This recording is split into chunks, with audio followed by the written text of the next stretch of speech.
Hello students, आज हम लोग पढ़ेंगे फ्यूचर कंटीन्यूअस टेंस। सबसे पहले ये जानते हैं फ्यूचर कंटीन्यूअस टेंस होता क्या है। फ्यूचर कंटीन्यूअस टेंस वह टेंस होता है जिससे जिक्र होता है कि भविष्य में कोई काम जारी होगा। भविष्य में किसी काम के जारी रहने का बोध होता है, वो फ्यूचर कंटीन्यूअस टेंस होता है।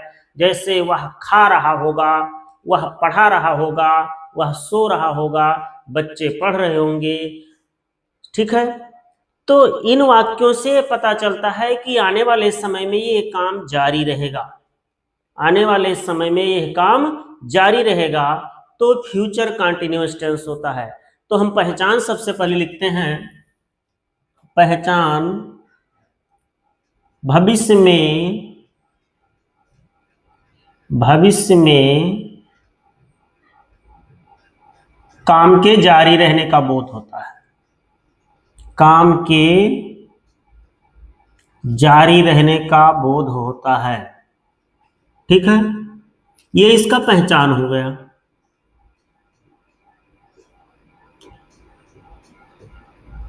हिंदी वाक्य में क्या होगा?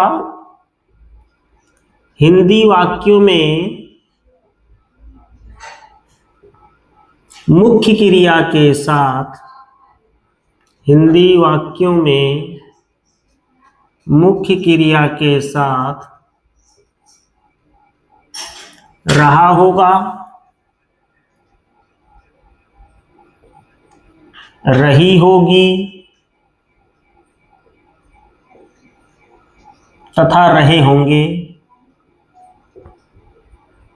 रहे होंगे आदि शब्द आते हैं।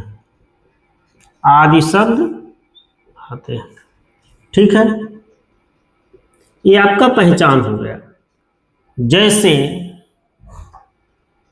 वह स्कूल जा रही होगी, वह स्कूल जा रही होगी। इस वाक्य से यह पता चलता है कि भविष्य में उसके स्कूल जाने का काम जारी रहेगा।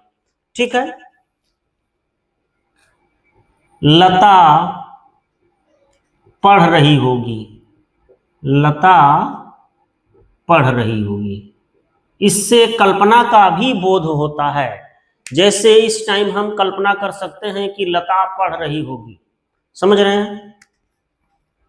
बच्चे खेल रहे होंगे, बच्चे खेल रहे होंगे। ये आपका फ्यूचर कंटीन्यूअस टेंस है। अब इस टेंस का अनुवाद कैसे करते हैं, इस टेंस का इंग्लिश ट्रांसलेशन कैसे करते हैं, आइए जानते हैं। सबसे पहले अफर्मेटिव सेंटेंस पढ़ते हैं। अफर्मेटिव सेंटेंस हम जानते हैं, अफर्मेटिव सेंटेंस असर्टिव सेंटेंस का ही एक रूप है। असर्टिव सेंटेंस वह सेंटेंस होते हैं जिससे कथन का बोध होता है। असर्टिव सेंटेंस दो तरह के होते हैं, अफर्मेटिव और निगेटिव। अफर्मेटिव सेंटेंस से जिस कथन का बोध होगा वो स्वीकारात्मक होगा, और निगेटिव सेंटेंस से जिस कथन का बोध होगा वो नकारात्मक होगा। अब अफर्मेटिव सेंटेंस का अनुवाद कैसे करेंगे? रूल नंबर 1, सबसे पहले सब्जेक्ट आप लिखेंगे। सबसे पहले क्या लिखेंगे? सब्जेक्ट। सबसे पहले हम सब्जेक्ट लिखते हैं, उसके पश्चात शैल या बिल लिखेंगे। क्या लिखेंगे? शैल या बिल। उसके पश्चात बी लिखेंगे। शैल बी और विल बी इस टेंस का हेल्पिंग वर्ब है। सबसे पहले सब्जेक्ट, उसके पश्चात शैल या बिल, उसके पश्चात बी, और फिर वर्ब का आईएनजी फॉर्म लिखते हैं। वर्ब का आईएनजी फॉर्म लिखते हैं। ठीक है, स्ट्रक्चर आपका हो जाएगा सब्जेक्ट प्लस शैल या will plus be plus main verb का आईएनजी फॉर्म, या कह सकते हैं मेन वर्ब का fourth form, plus object plus other word. ठीक है, आई बी के साथ शैल लिखते हैं और अन्य सभी सब्जेक्ट के साथ बिल का प्रयोग करते हैं। रूल नंबर 2, प्रायः आई बी के साथ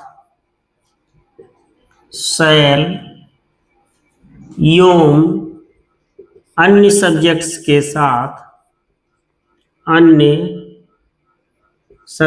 के साथ बिल का प्रयोग करते हैं। ठीक है, बिल का प्रयोग करते हैं। ये आपका हो गया रूल। अब देखिए स्ट्रक्चर, ये हो गया स्ट्रक्चर।